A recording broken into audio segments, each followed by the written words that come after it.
Good morning student. Class 10 की 6th poem का second part है हमारा फसल। फर्स्ट पार्ट था हमारा तंदुरुस्त मुस्कान, जिनके लेखक थे नागार्जुन जी। अब सेकंड पार्ट है हमारा फसल, इनके लेखक भी नागार्जुन जी। अब हम इसकी व्याख्या करते हैं कि एक के नहीं किया था कल हमने, जैसे तंदुरुस्त मुस्कान।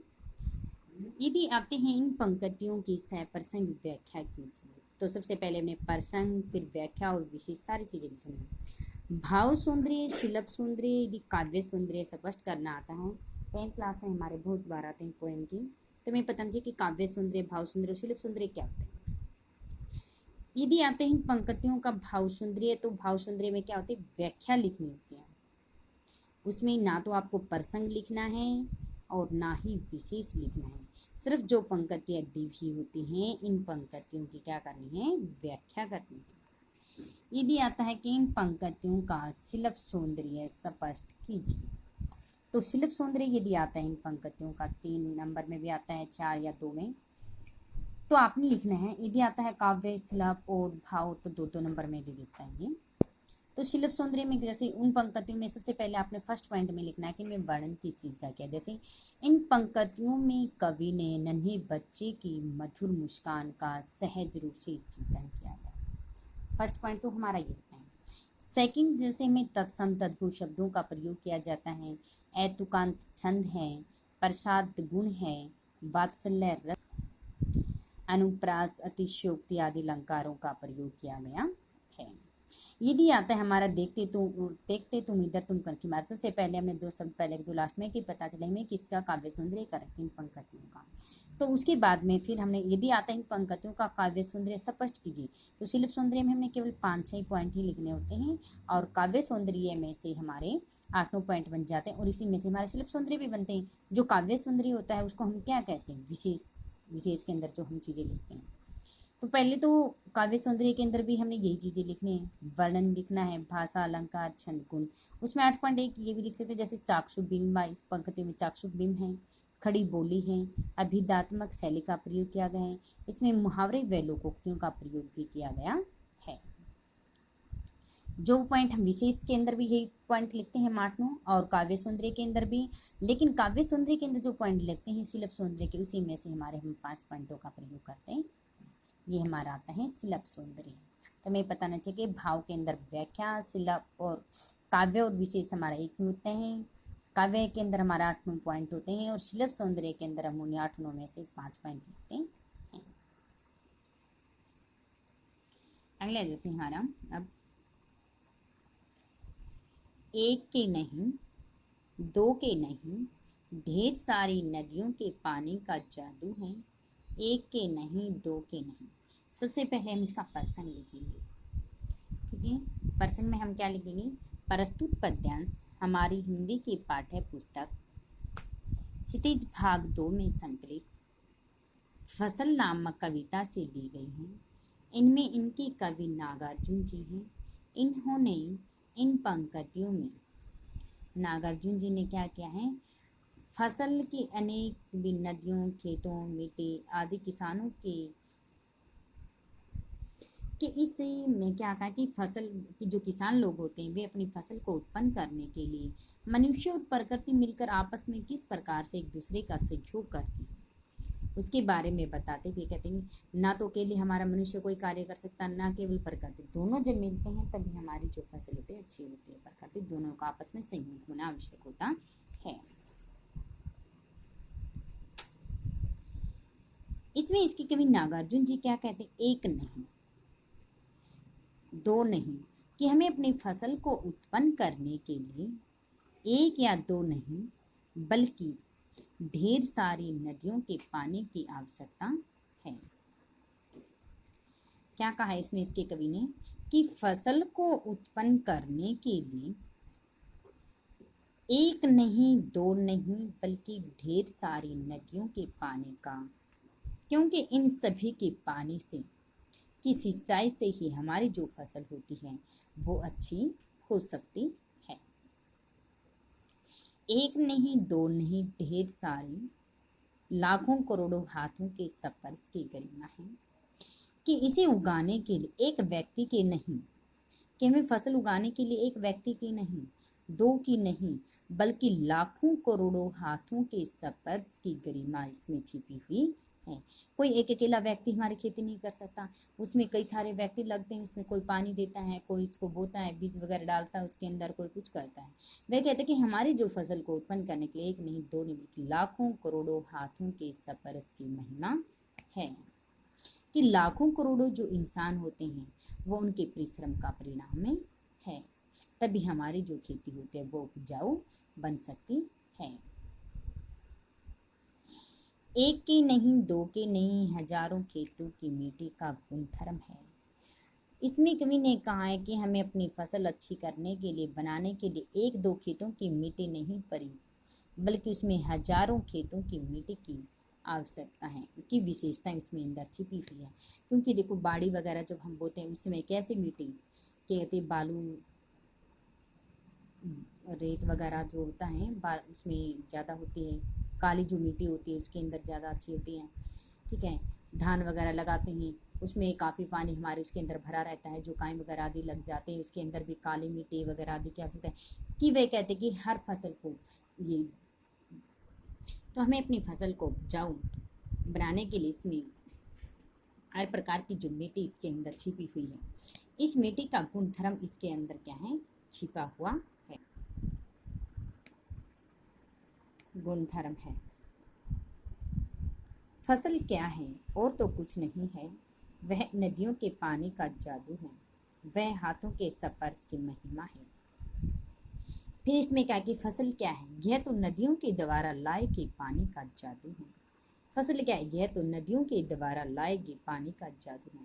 क्योंकि नदियों के अंदर से जो हमारा पानी आता है वह बहुत ज़्यादा मीठा होता है, और इससे हमारी जो फसल होती है वह बहुत अच्छी हो सकती है। वह कहते हैं और कुछ नहीं, किसका जादू है, सिर्फ पानी अच्छा, हमारी खेती को पानी अच्छा, खेत खाद बीज वगैरह पानी अगर मीठा मिलता है तो हमारी जो फसल होती है वो तो अपने आप ही उपजाऊ अच्छी हो जाएगी। हाथों के स्पर्श की महिमा है, और इसे उपजाने के लिए हजारों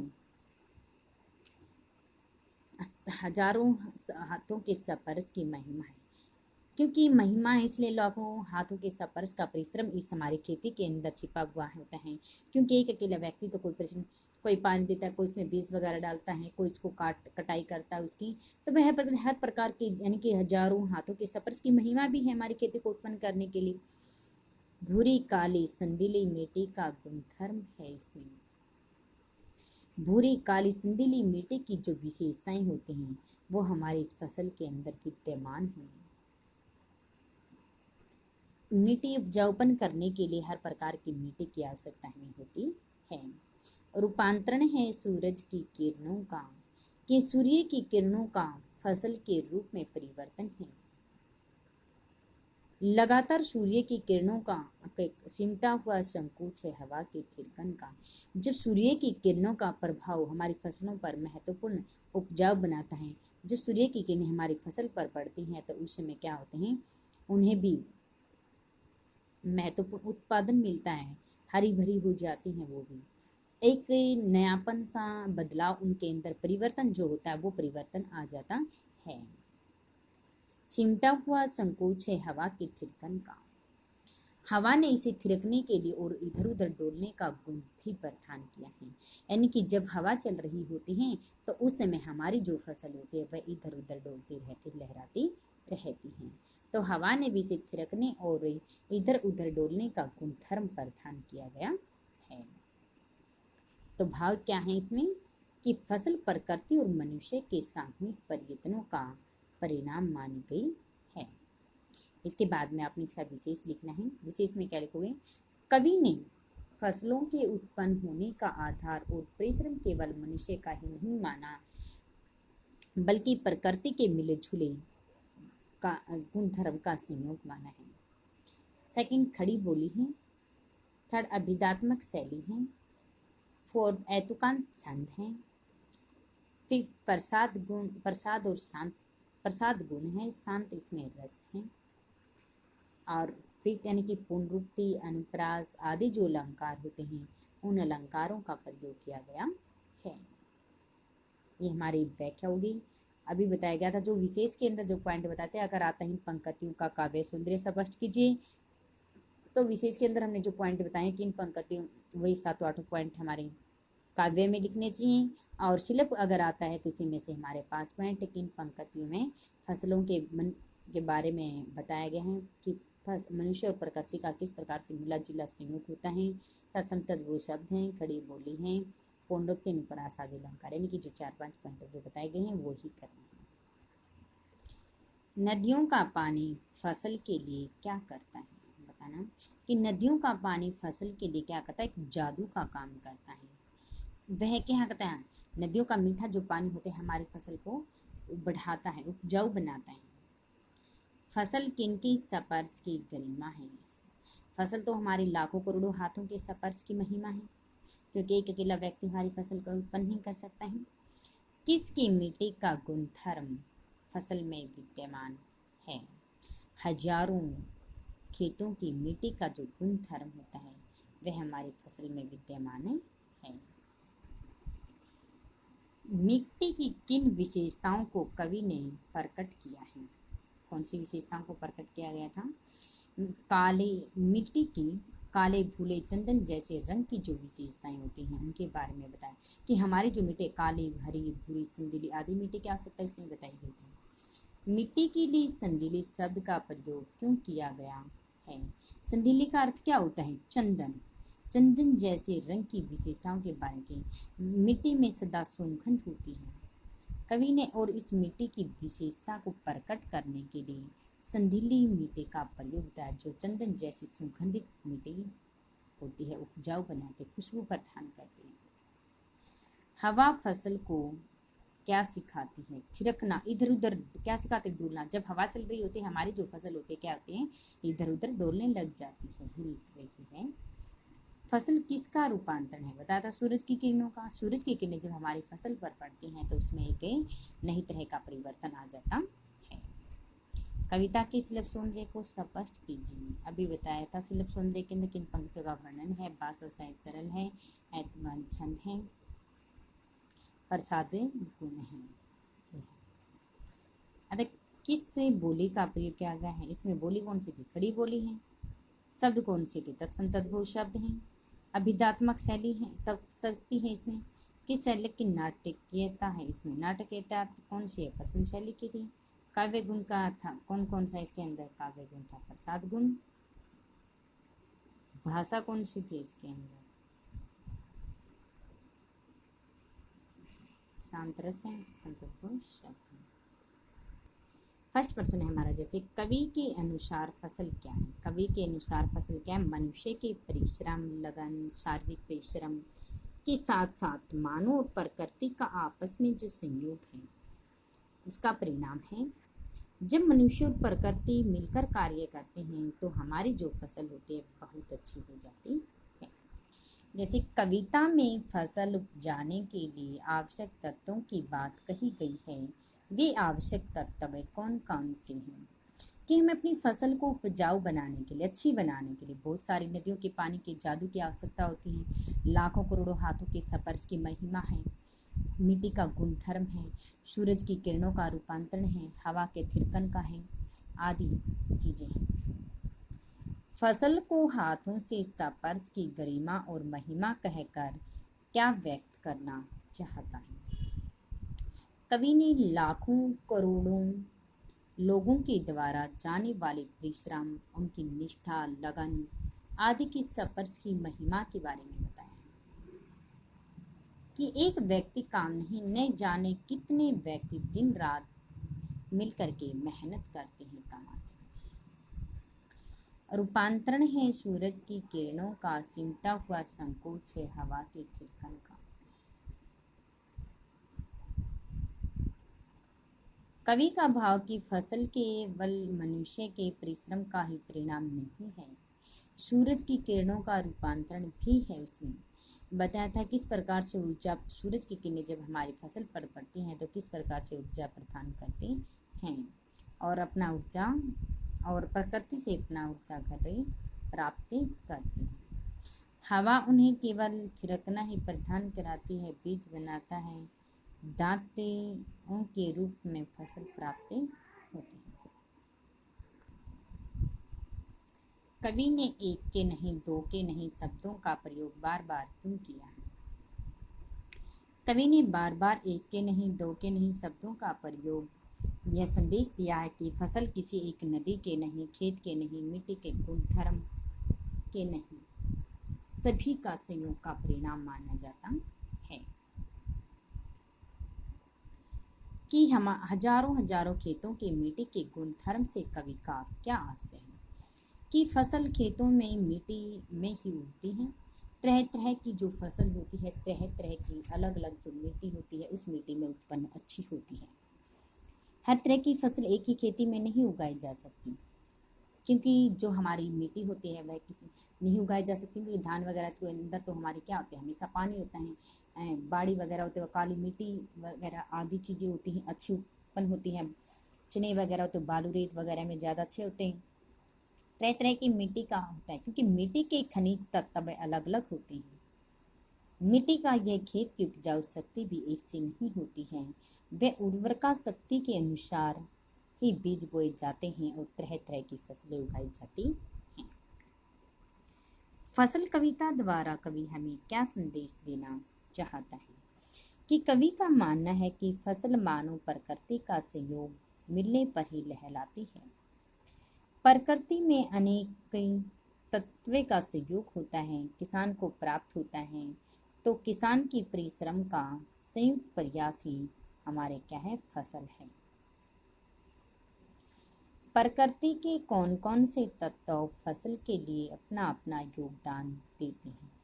कि खेतों की मिट्टी तथा उसमें समाहित जो खनिज तत्व होते हैं, वे सूरज की किरणें, लहराती हवाएं, प्रकृति का संयोग, विभिन्न प्रकार के बीज, ये सब क्या है, हमें प्रकृति से ही प्रदान होते हैं। प्रकृति के द्वारा ही हमें ये चीज़ें मिलती हैं। कवि ने फसल को जादू क्यों कहा है? कि फसल तो एक क्या है, जादू ही है, एक बीज है जो अंकुर फूट कर बाहर निकलता है। मिट्टी, नदियों के पानी, सूर्य की ऊर्जा, हवा, किसान के सहयोग, एक फसल के रूप के समय फसल के रूप परिवर्तन, सक्षम, प्रकृति, स्वर, जादू आदि की तरह तरह का अलग ही रूपांतरण किया गया है। फसल कविता किसकी रचना है बताया गया था? तंदुरुस्त मुस्कान और फसल नागार्जुन जी की है। फसल के लिए जादू का काम कौन करता है? नदियों का पानी करता है। नदियों का पानी फसल को क्या देता है? जीवन, एक नया जीवन प्रदान करता है। फसल किनके हाथों के स्पर्श की महिमा है? किनके हाथों के स्पर्श, यानी कि इंसान मनुष्य के हाथों के स्पर्श की। संदिले से क्या अभिप्राय बताए थे? चंदन, जिनसे सुगंधित जो हवा खुशबू होती है। हवा फसल को क्या सिखाती है? थिरकना, लहराना, इधर उधर डोलना। फसल कितनी नदियों के जादू का पानी है? ढेर सारी नदियों के पानी का जादू बताया था। फसल कविता की भाषा की विशिष्टता क्या है? बोलचाल की भाषा है। फसल किसका रूपांतरण है? सूरज की किरणों का। छोटे बच्चे के स्पर्श मात्र से कौन से फूल झड़ने लगते हैं? शेफालिका की। नागार्जुन का कविता का नाम क्या है? फसल। तंदुरुस्त मुस्कान देख कर पाषाण के क्या बनने की बात कह रही है? क्या करने की बात कह रही? जल। फसल किसके स्पर्श की महिमा है? हाथों की। फसल किसके हाथों के स्पर्श की महिमा है? करोड़ों तथा लाखों करोड़ों हाथों के स्पर्श की महिमा है। छोटे बच्चे के स्पर्श मात्र से कौन फूल झड़ने लगते हैं? शेफालिका की ही। नागार्जुन कविता का नाम क्या है? तंदुरुस्त मुस्कान। यह तंदुरुस्त मुस्कान कविता में माँ की उंगलियाँ क्या कराती हैं? मधु पर 5 प्रकार के पौष्टिक तत्व आहार। फसल को किसका सिमटा हुआ संकोच कहा गया है? हवा के थिरकन का। बच्चे की तंदुरुस्त मुस्कान किसान में जान डाल देती है। बच्चे की तंदुरुस्त जो मुस्कान होती है वह किस में जान डाल देने की, मर्द व्यक्ति में। चिर प्रवासी में उत्तर में वाक्यांश में चिर प्रवासी कौन है, कवि। फसल किसकी स्पर्श की महिमा है, हाथों के स्पर्श की महिमा है। झोपड़ी में खिल रही जलजात का अर्थ क्या होता है, धूलि धूसर। झोपड़ी में खिल रही जलजात का अर्थ क्या, धूलि धूसर गात। फसल की किसकी प्रधानता बताएगी, प्रकृति की इसमें प्रधानता बताई गई है। कवि ने फसल को क्या पाया है, नदियों के पानी का जादू। मधुपर्क शब्द का अर्थ क्या होता है, पंचामृत।